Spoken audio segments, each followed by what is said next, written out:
လူတွေကပြောကြတယ်ငါဆိုတဲ့တယောက်ကကွယ်ပညာမတတ်လို့ဥစားရှာဖို့မလဲ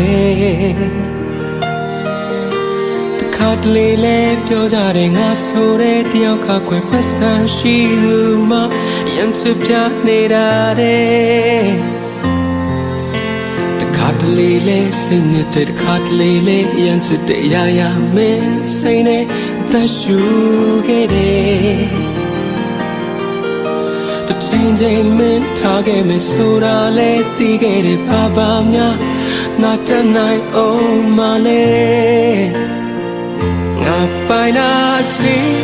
စ်ပဲရှိတယ်တရားစလေးတွေပဲငါချမ်းသာတယ်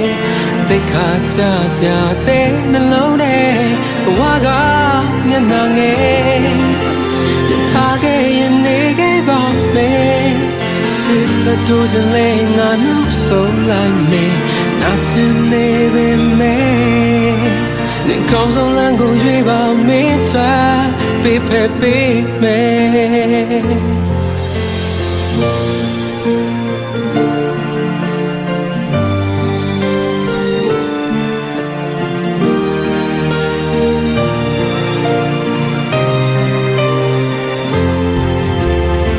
ချိန်မှပြောကြတဲ့ချိန်မှထားခဲ့မယ်ဆိုတဲ့သူတို့မြင်တွေလဲခုတော့မှန်နေတယ်